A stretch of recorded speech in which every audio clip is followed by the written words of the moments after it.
I'm sure Arthur, Kofi, do you remember Arthur? Yeah, I remember him, and I'm so excited to see him here again. Arthur, it's such a pleasure to connect again, man. Amazing guy. Arthur, You've got to listen to Arthur. Well, a lot has happened hello. with Arthur. A lot Can you has hear been me? happening with Arthur. You know, Arthur comes in with his banjo, the guitar, with the hats. He comes in with different, you know, when he came to Ghana, I think that was 2019, right? Alisa Hotel. And Arthur, I think people are still buzzing, you know, from your interaction and the things that you did. And, you know, was it cross arm and, you know, Cross the other way around. And cross the other way around. See how pleasant it is. Yeah. And that's changing the ways of working. Yeah.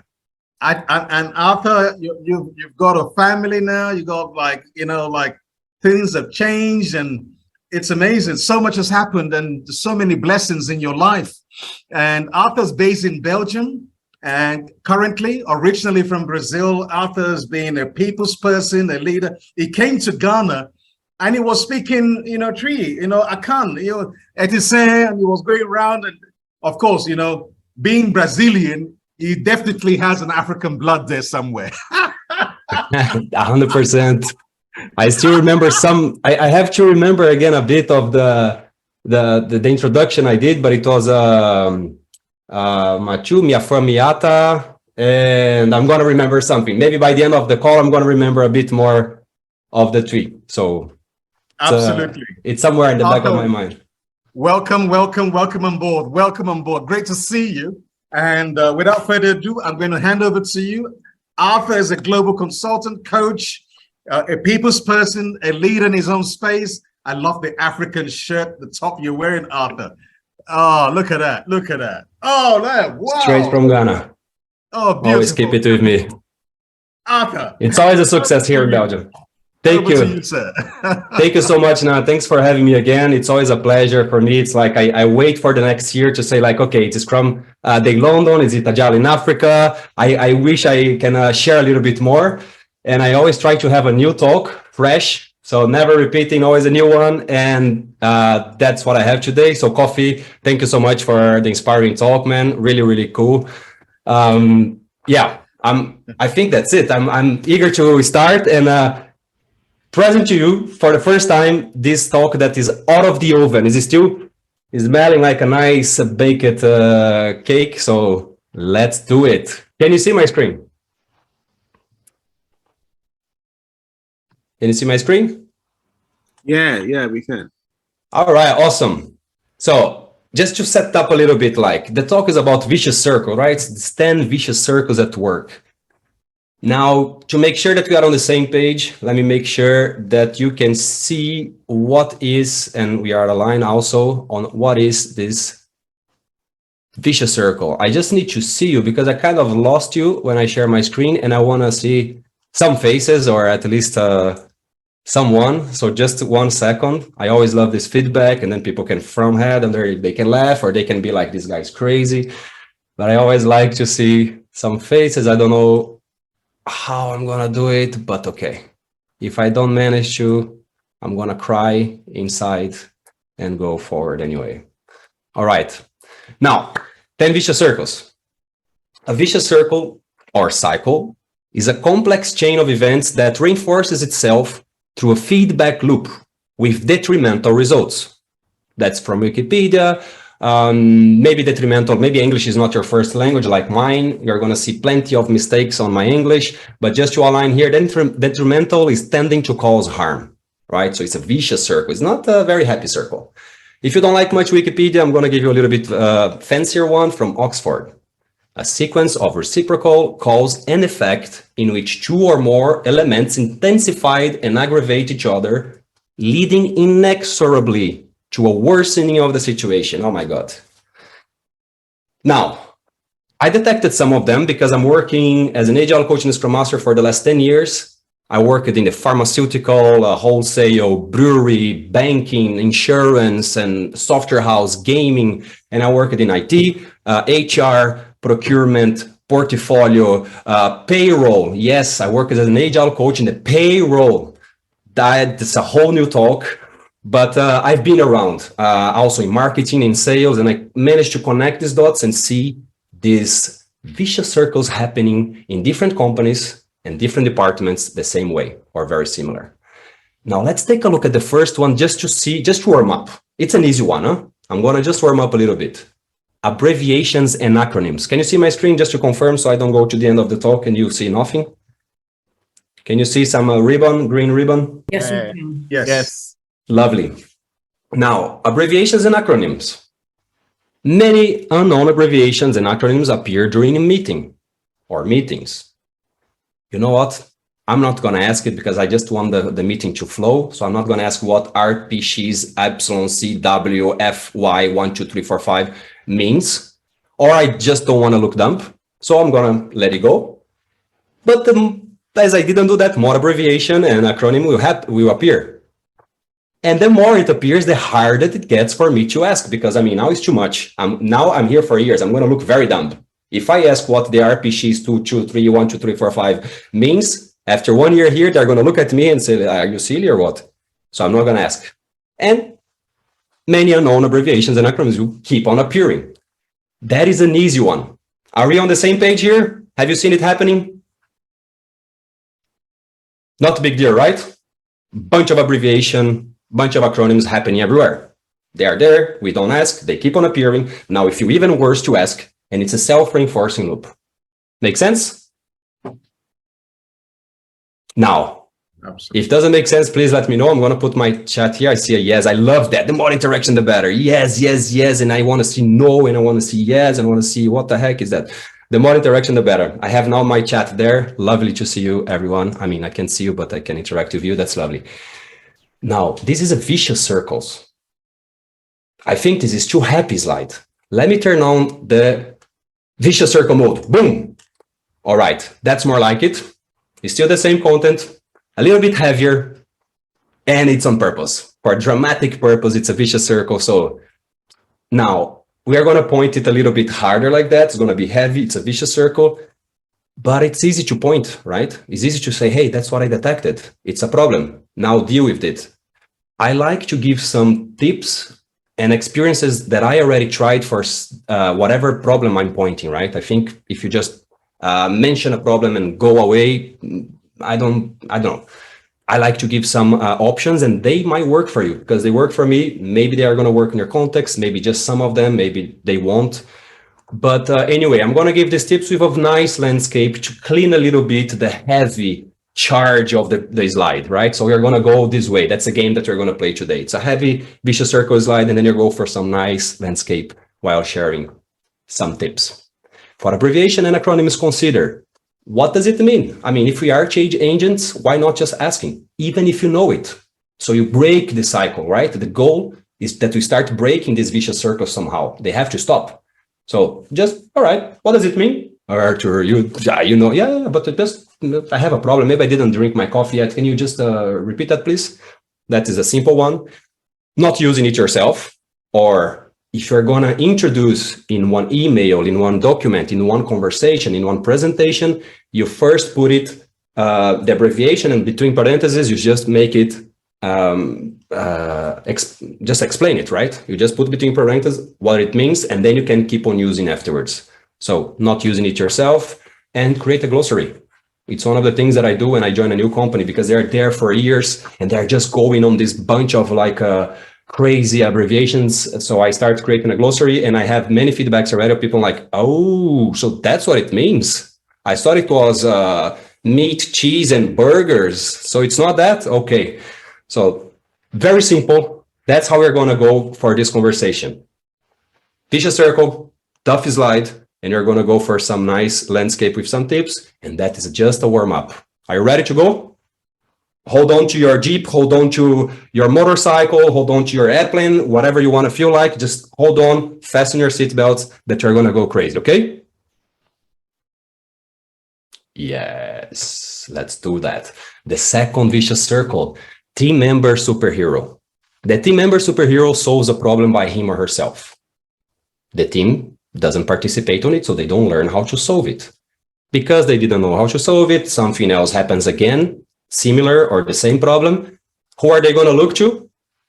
the team member superhero. Who is going to solve that? The team member superhero. Vicious circle, self-reinforcing. Now, how to break that? I'm not going to say now because you got a bonus. This is still the number 2 and see they start floating on the top.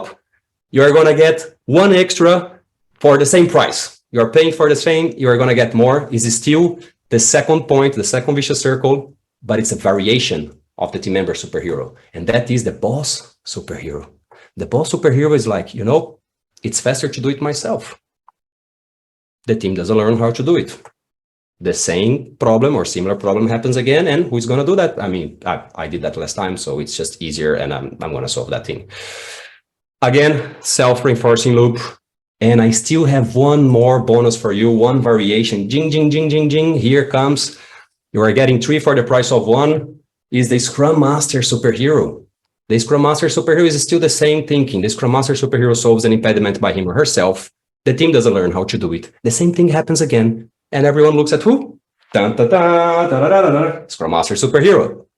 And we are creating bottlenecks. We are just making sure that people are not learning how to do that thing and always creating bottleneck. If that person leaves, we are living like, okay, how do we solve that thing when it happens again? So here are some things to consider for all of them. The first one, visualizing the bottleneck impact, because sometimes people, if you come to this and say like, hey, let's break the cycle or let's make sure that people are learning, it's still hard. Some people say like, but it's more efficient. So visualize it. And I'm going to say a lot of visualization during this conversation, because for me, we cannot tackle what we don't see. I love to visualize the problem first. Fall in love with the problem, not with the solution. So first, show it to them, make it clear, and then we move forward. You can try to do together and give feedback. So just if it's about delegation, if you're the boss, if you're a team member, just try together with someone and you give feedback on how the person performed that, right?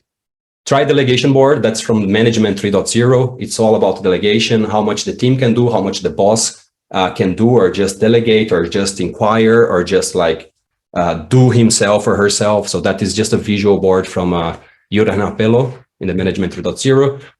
Differentiate problem and impediment. Problem, the team can solve themselves. An impediment, they are really blocked and they need help to get that thing done. So first, align on what they can solve themselves and what is a real impediment. Visualize and prioritize these things, because, I mean, we cannot tackle them all at the same time. So make sure that you have a priority, a backlog of impediments to be solved. And have recurrent sessions for that, because, try to find time in people's agenda can be chaotic. Everyone has a mosaic, crazy madness, overlapping meetings. So have it recurring with the leaders and people that can solve impediments so you can tackle them. Create a wiki. I think even if you're sharing how to solve that problem or sharing that task with someone, it's still important to have a wiki where you kind of put there what is the problem or what is that specific task that is very different, how to solve that and who solved it last time, so you can contact, try to have it at least with the main things, right? Not for every single task, but the things that matters. And the last one, consider not being the superhero yourself. It's a good start. Now, let's go to the number 3 vicious circle. Task board and meetings. The task board, by the way, I'm saying task board, but you can think about anything else that is a visual. The obeya in Japanese means the big war room or the big room where you visualize all the metrics, the roadmap where the teams are. Whatever is your visual, I'm taking the task board as the main one because that's the heart of the team's work, right? That's how we visualize tasks, where we are, what is blocked, what not. So let's take this one as an example. The task board is outdated and it's a mess. You didn't know it's a mess already, so I'm not going to update it. I mean, who is updating that anyway? And then the board is not used in the next meetings because, it's not up to date. So why are we even use that? And then for the update of these new meetings, what was discussed, the decisions and the status, everything, it's not put on the board. It's probably an Excel, a PowerPoint separated, an email, an MS Teams or Zoom call recording somewhere that nobody ever accesses. And because of that, the board is not up to date. And then, the task board is outdated and a mess. Can you feel it? I even got a goosebump. Like it's really like one reinforcing the other in a nasty way. So Another nice image for you, cleaning that heavy charge of the vicious circle. And here's some things to consider. I say consider because, I mean, I don't want to say like you should do that or you should do this. It's just like something I tried and you can consider trying. First, understanding why it's not used. I've seen some boards that they had like 12 columns. It was extremely complex. It was huge. People didn't like that. And you had to scroll to the left, to the right. So just understand why people are not using. Keep it simple and easy. So how to make a board that is simple and easy and people can get whatever they want as fast as possible. There is a concept called information radiator. You should be able to find the information you need in a board, in a visual, in less than 3 seconds. It's that good, right? If we can achieve that, we're saving time, having faster and more efficient conversations. Co-create it. If you are the Scrum Master, the boss, the coach, sorry, make sure that you co-create it. It's their board, not yours. You shouldn't be proud of the amazing board you've done, but nobody's going to use it. So it's their work. Make sure that you co-create it and help them to own it, right? It's for them. Agree on the constraints, although it's theirs. It's up to us to help them by experience what is a good board. Like, for instance, a task shouldn't be more than 8 hours. We should use color coding, the tags. We should keep up to date at least once a day, or any constraint that you should agree together with the team about using this board to keep it, the sanity of it, right? To keep it up to date and meaningful. And experiment. Maybe just try something else. Try another swim lane on top for urgent tasks, or another color coding. Anything, just experiment, try. It's not carved in stone and forever, but you keep experimenting that. All right? Are you ready for the next vicious circle? Now is the number 4. Bum, let's go. High team turnover. I had to add team because before I put a high turnover, and that can also be very good stuff, no? More money, more things, things happening for the company. So it's more high team turnover, people leaving and joining all the time. How it goes is, let's hire 2 more blank so we can go faster. Can be like 2 more analysts because the developers are going fast. We need to analyze more, or we need more testers to test faster, or we need more developers because the analysts are going faster. Whatever is that, let's hire more because we can go faster. The other team members need to train those people, and they need to invest time on that. And there is a time invested, there is an effort, the team dynamics changes, because if you add or remove one person from a system, the whole system changes, right? Even more when talking about agile teams that are short enough. If it's 100 people and you add or remove one, maybe it doesn't change a lot. But if you're talking about a powerful agile team, or even a short team with not a lot of people, it's going to change the whole dynamics. And because it changes the whole dynamics, productivity slows down. And because the productivity slows down, then you have management saying like, yeah, they're not moving faster enough. So let's hire 2 more project managers to make sure that they are busy all the time. Ready to clean the energy on that one? Let's go. Another nice view. And consider understanding why. These I'm going to repeat a few times because, once again, fall in love with the problem, not with the solution. Understand why are they leaving. Talk to them. One-on-one feedback. Have a survey at the end if people leave. Just have contact with them, receiving feedback. I don't know. Find a way that works better for you to understand where people are and why they're leaving. Visualize, or why it's even being hired, right? Visualize the impact of high turnover. You have the Tuckman chart that is like the effectiveness of a team. It's like we start forming, we are gathering together. What's up? My name is Artur. Hey, what's up, Mark? Hey, Jen. Hey, what's up? And then we start storming because, I mean, you use the air conditioner to code and you are, what is this code even? Why are you doing that? You're not. So we start storming, trying to, right? Seeing, it's like like a relationship. They're beautiful. And then it's like, oh, they're wet towel on the bed. So you start storming and then start norming, creating norms. So you don't do that, don't do this. We agree to that. Yes. And then we start high performing. And whenever you have one person added or removed, as I said, you automatically come back to storming or norming or even forming. So that might not be a good deal. I mean, there is a whole discussion about teams setup and dedication, right? I think it's a whole new talk for that. But my experience is the teams that are working together on the same backlog, dedicated and seeing each other, the same people, instead of every day of the week, different projects and different backlogs and different people. I've seen the dedicated one more powerful and high performing. Now, create and use a skill matrix. Just visualize where people are good at, where they want to go, all right, what they want to be better at, and how the peers see them on each of those skills. Find what works better for you, but it's a skill that people can progress on based on what is needed, based on what they are good at. And it's easier to manage this knowledge, right? It's the knowledge management. I think even someone already mentioned there. It's super important. Make sure to have one of those and keep it up to date. Forget about 1 month handover. That doesn't exist. Mary, I know you are here for 2 years. You have a lot of knowledge. Can you just do that in 1 month for John here? That is just starting. Yeah, of course. And it's not 1 month full time. It's half an hour here, 1 hour there, 1 hour here. It's not going to happen. There is even a chart someone created that is like, I know 100% of this thing. The knowledge is transferred, but 50% is lost.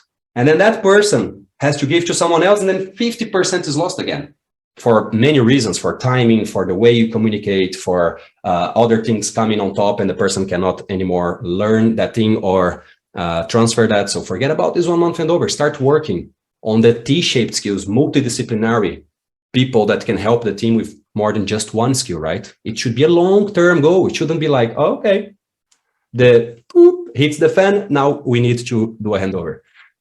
And see what you can do for increasing the team engagement, team happiness, the team NPS, the net promoter score for the team. How much you recommend to just be part of that team? Make sure that you visualize that and see how you can increase it. Ask people, and yeah, that should be increasing. It should be more proactive instead of reactive, right? When people are either quitting or we need to hire 2 more people for thinking that is high performance.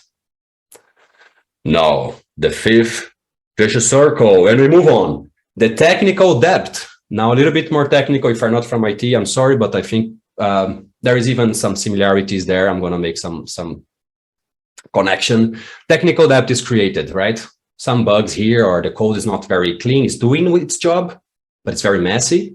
But then the complexity increases, right? The more we do that, the more is a spaghetti code. It's a mess, and like we cannot even find much things there. And every time we need to touch that thing, we either break it or we don't know, we don't understand what is there. So it's harder to predict. And if it's harder to predict and forecast, it's harder to tell your stakeholders you are going to get that feature by then. You just cannot tell, because every time you start something new, it breaks, or you don't know how to do it. What was supposed to be done in a few story points or days or whatever you want to call, it's always 3 times, 5 times more. So because of that, let's move faster. I mean, we need to hit the deadlines. So you are choosing speed over quality, and then more technical depth is created. Ta-da! If you like some cold water. Now, consider finding the root causes. Once again, I'm going to come back to this again and again.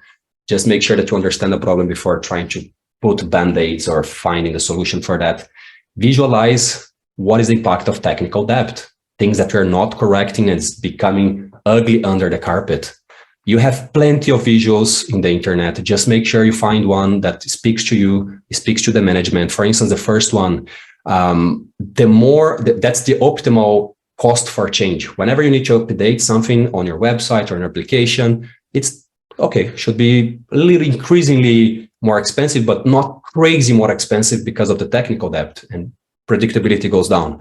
Or here in this one, you have the development hours, how much time of development we are using, and how much we are using for either wasted on rework, because it's just like, yeah, now we need to fix because it's a big bug, and how it's invested on the new features. So if you don't take care of your technical debt, your investment in new features goes down and just increases in trying to fix and firefight. Anyway, find something that is visual for you. Create a coding convention. Just have a session with the team. Let's agree here on what is the big no-go in what we do, and what are the things that we want to keep it clean and easy to maintain and to understand. Dedicate some percentage of the sprint for refactoring. This refactoring can always happen when you're developing a new team. but makes sense that you also manage expectations to say, look, we have to invest this time for moving forward and making the code more clean. And there's the scout rules. The scout rule is leave the place better than when you found it. That's for real. And they apply that also to coding. And I would say that this is applicable to whatever. If you find a new Excel file in your work, if you find even the office, anything that you are working on, that you just found it, maybe you can be better than we found it. Number 6. Are we there? Did I lose you? We still have people? Say your favorite fruit there in the chat. What is your favorite fruit? Just to see if people are still there. I didn't lose anyone. Guava. Pineapple. Oh, pineapple. Guava. What is that? Oh, apple. No, I'm here. Mango, apples, fig. Okay, we have people. Let's go. Yeah, we got some stuff to see. Now, the number 6. Conflict resolution depth. One was a technical depth. Now it's about conflict resolution. A conflict happens in the team. Hey, Mark and Jane, that they have this fight there, and they disagreed on that, the way they went with that meeting. But, they are too busy. And they either don't know how to tackle that, or they simply don't have time for that. But because of that, because Jane did that to Mark, Mark is now saying like, she did that to me, now I'm going to do that to her, or not do that to her that she needs. And then more unsolved conflicts are happening. And because they are escalating and they're getting so much, people are like, don't even talk about Mark. Don't talk about Jane. And it becomes so big that the energy to invest there, they're already like, I'm not going for that. And it's that feeling of when you go on holiday, you come back, and then after 1 week coming back from holiday, you're like, I need another holiday. And then more conflicts happen again, right? So let's break this circle. How to break that? At least some things I tried. That's a very tricky topic. So some of the things that we have to be aware of is like, consider starting small. Don't go for like, okay, Mark and Jane, now sit in the middle of the room. We are all going to give you feedback, and you're going to give feedback to each other. And at the end, we're going to have to hug each other, right? So, oh shit. I mean, that must be painful. It's like an execution in front of everyone. Don't go that way. If the feedback culture is not there, start small. Think about introducing, for instance, nonviolent communication, clean communication. You have the book Radical Candor that is very nice, talking about this, how to be this candor person. The responsibility process from Chris Avery. So try to introduce slowly those things, or a little faster if needed. It sounds like handling toddlers. Exactly. Like, hey, you have to hug each other at the end, and the hug needs to last 1 minute. I'm going to count. Prioritize the conflicts, right? Make sure that with the team, you want to find a way that you can prioritize that with the team, because you cannot tackle them all. So what is really bringing the team down for real, and the most important one? Create and update the team agreement. So that thing we don't do, that we do, or even personal agreements that say like, for me, that's a big no-go. I expect nobody to do that, but at least you visualize it and you have it clear for the team. And having hard conversations. It's a little tough one, but it's needed. At some point, this has to happen. It's better earlier than when people are already flipping the table and pretending to, or not pretending, but eager to quit, right? All right, let's move on. I told you, it's crazy. Fasten your seatbelts. Now it's number 7. Number 7, there is no work in progress limit. We have a work that is pushed down onto the team because, it's high priority. And then the team just tries to do these 50 things at the same time. If everything is priority, nothing is priority, but we keep on going. Then they lose focus. They lose time on this context switching, because so many things happening at the same time. And we know that there is this waste of time when you are like, what did I do last week? Okay, that was with Maria, but then Jacob's. Okay, no, but what did we do? I don't remember what I ate last Wednesday for lunch. I don't know about you, but I don't. So you have to remember what was done, and then there is this switching context and you lose time. And management might think they're not going fast enough. I mean, let's just start that thing already, because there is a deadline. So more thing is pushed onto the team.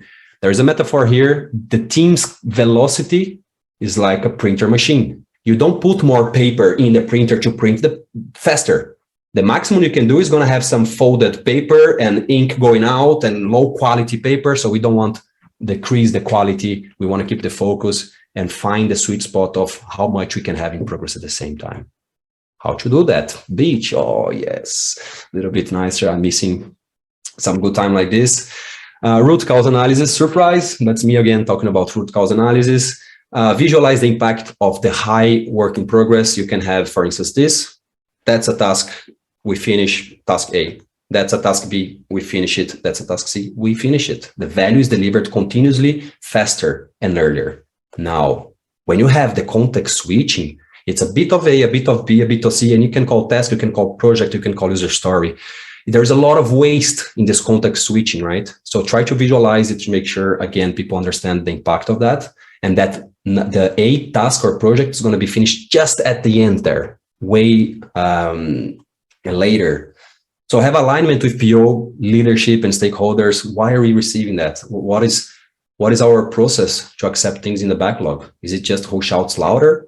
Is it the hippo, the highest paid person's opinion that says we go there and it's now and we go? And that's a big one. It's just one bullet point, but very much a lot of work to be done. And create a new motto: finish more, start less. Artur, I'm not quite sure about that. I think I like this one better. So stop starting and start finishing. That's a new motto from the team. We keep on delivering value. Now we keep going. We are on the 80th vicious circle. It's no time for improvement. We have no time for improvement. I mean, a full day training for this agile stuff is too long. Can you do it in 1 hour? Wait, what? And because you did it in 1 hour and they didn't invest a whole day to understand that, there's a lot of unnecessary, by the way, it's not just agile, huh? Whatever training needed, whatever improvement to be done needed. And then because of that, there's a lot of unnecessary conflicts happening because they were not aligned and the work is not done as good as it could. And because of that, we have many meetings to align because we are not aligned at the beginning. So all these meetings throughout all these weeks and months and years, if you put them all together, you're going to be able to do like, I don't know, a whole month of training. So it's even more expensive and it comes with friction. Now we have too many meetings, right? Now we are too busy. And I mean, 1 full day for a lean startup. Are you crazy? Vicious circle, gling, gling, gling, mountains, cleaning, removing the charge. Now consider understanding the root cause of surprise. Try to understand why the heck this is not happening. This time is not being well invested. Maybe it's not clear for them. Maybe it's indeed because they are too busy. Maybe the goal of this training or this new thing, it's not very clear. So make sure it's very clear. That just someone maybe can send me here how much time I have. I know I'm probably running out of time. Someone from the organization can send me here. Visualize the impact of having the continuous improvement, this compound effect, and what if we don't? The CI is continuous improvement, right? So if it's a flat line, status quo, maybe we improve, maybe go down. And if you have 1% improvement every week or every month, how much is this compound effect and how much better we can be? Have the leadership support, how to make them with these visualizations and numbers to understand that people need to dedicate time for that. It's not they're going to do that in their free time on the weekend, right? That should be a fixed percentage of their time capacity for dedicating for that. Trying small, so visualizing and the result. So you try something small, visualize the result, get the numbers, and move forward. Now, toxic employees. Ooh, topic is tough. Company doesn't deal with toxic employees, but you know, he or she get things done. You know, it's good. It's a good person. Good employee. Because it was not dealt with, the good employees that actually get things done with great CV and good people, nice to work with, they start leaving the company. They can't bear anymore at some point. And because of that, the toxic employees are kind of the ones remaining or the ones standing longer. And because of time or experience, they take leadership roles. And because they take leadership roles, they start hiring people with similar mindset. And the company doesn't deal with the toxic employees. Woo, let me take a water. I need a beer. I come back in a minute. That's tough, right? So let's take a while here. Right before the next vicious circle, consider separating the behavior from the person. Many times the person doesn't want to be a jackass, right? Great father or mother, great son or daughter, great brother or sister. But there is something at work that is triggering that person. So try to separate it from the person. It's just the behavior that is toxic. Let's be clear, some people can be toxic. I learned that in the last 10 years, but is really the exception, not the rule. Want to understand and listen, not just to ask person to change, but try to understand what is triggering this person. Have a team agreement, really what's the unacceptable behaviors, have hard conversations, and if you are a consultant, even easier to raise the mirror. That's what happened, that's the impact. Ooh. But I mean, easier job for externals. Are you moving the person because that person was toxic in a team and already had this experience? One, not myself, I try to be a nice person, but one person was so toxic that the other ones were thinking about quitting and complaining to the management all the time. They were saying like, if this guy continues here, we are out. And the management moved this person to another team. But what was the message? Hey, sir, your skills are better utilized on that thing. So can you move there? Do you think it's okay for you? We really need you there. And the guy moved, not knowing what to improve or the pain that he was causing, and he started breaking another team. I was like, no. So make clear, if you're moving the person somewhere else, make clear the reasons why. It's helping the person, not just the company, right? I already had another experience that this one was not separating the behavior from the person. That was a really tough one. And the management came to me to say, shall we eject John Doe, just a fake name? And I said, no. And if I would be back in time, I would maybe change my approach, because it was really hard for everyone in the team. It was really toxic in a sense. Now, possible root causes, maybe the hiring process. It's someone else out of the team that is hiring, they don't even know. Or the bonus promotion system is in one way. Make sure that you have it clear and what is driving this behavior. Now we are going to the next one. And it's the last one. Oh my God, right, I'm going over time, but this is a crazy one. I know. Should I go? Should I stop? You want to see the last one? If it's a couple of minutes, you can, because we're really over time. All right, let's do that. So that's a big one, but I'm going to do it fast. Just hold your horses, hold fast in the seatbelt, and let's go. A new idea, that's a fake Agile. A new idea request is raised. Let's do that thing. 6 gates, meetings and sign-offs and people sitting together. And then a lot of smart people thinking on the solution separated in a room, because more efficient, because developers must develop. And then this is called the demand. What is a demand? I don't know. That's what they call inside. It's the same company, but they are the demand. And then they go to IT and say, all right, IT, now is your time. Do your Agile thing. And I want all of these that we were working for months in 2 weeks. Okay. Oh shit. Okay. Supply is IT. I don't understand. Is it still the same company, the same client, the same pocket, but it's called supply. So supply goes, and PO goes like, okay, let me learn all these things. So the product owner tried to understand everything that was done in months. The PO tries to explain it to the team, and the team tries to understand that and to work on that thing. But of course, they're not going to understand. It's a bunch of things to be asked. So they come back to the PO and ask, like, what is that thing? And that happens for 57 times. And they keep on back and forth. And at some point, we manage to deliver that thing. And they deliver that thing, and we say, it was not quite what the customer needs. Oh my goodness, roll back. So we have the team, finger pointing plus the thunder that is conflict, but it's what the PO gave to us. And then the PO goes, no, but that's what a small group of people gave to me. Finger pointing, friction. And then the group of people say like, but that's what the customer wants. And finger points to the customer. And then to change all that, we need a new idea and request. That is stuff, that is crazy, that goes on for months, and that is extremely destructible and destructive, and it's a huge one. Now, for the fake Agile, some things to consider. Agile training for the business as well. It's not just about IT, it's the whole flow end-to-end. Everyone should understand what you want to achieve together and change the ways of working. User story mapping. Okay, the sequence was not as I expected, but user story mapping is one of the most powerful workshops you can have. It's everyone with different expertises looking together at all the building blocks of our feature, of our product, and we prioritize together. We have alignment from the beginning. Super powerful workshop. Please try it out. Experiment with one feature. Just take one feature and try to have people together working on that thing from the beginning instead of all this relay race. And this one was supposed to be the second bullet point. There's some defect there. Value stream mapping. I did this exercise already when I was in business. We started putting post-its on all the steps needed before IT picks it up. We filled the whole wall with gates, sign-offs and stuff. Just by visualizing that, they were already like, oh shit, okay. Yeah, maybe we need to change something. So it's another thing that I also recommend. Now, are they isolated? They're not isolated. They have overlaps. one is generating the other, and it's crazy vicious circles. They are happening everywhere, and the purpose is that how can we break them?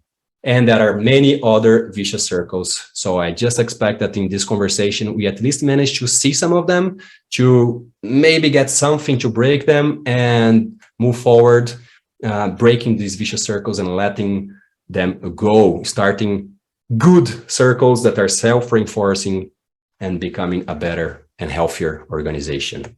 Thank you so much.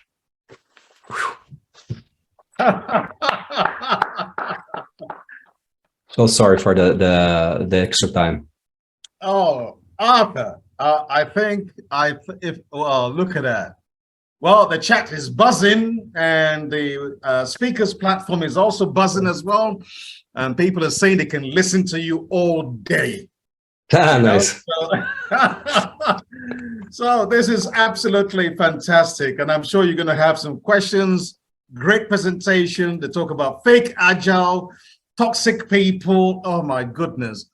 It's practical. This is just, you know what I really enjoy about all of this? We're not talking methods anymore or Scrum and We're talking about real human behavior and thoughts and thinking and what influences our behavior. And so 100%. This is really awesome. So thank you so much for bringing that energy and also bringing your insights. If you look at the chat, I'm sure you can see it all in the chat. I don't even need to say anything anymore, because, you've just nailed it again, just like Edna, like Kofi, and now you, and it's all magical. It's all really magical. Thank you so much, Arthur. That was please, I hope we can get some of these slides so that we can at least, once you PDF it and we protect it, and people can go back to the Agile in Africa website 100%. and read up on your material, because I think people like Kofi and Edna and others who work in really large organizations will definitely want to use your slide, and even coaches and Scrum Masters and consultants on the line, on the call, will definitely want to use more of those ideas. So we'd love to share your stuff. Arthur, obrigado. Obrigado. Obrigado.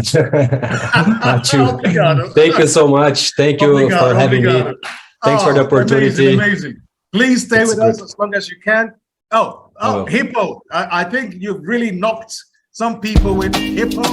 And yeah, that's correct. Really cool comments coming through. Thank you so much, Arthur.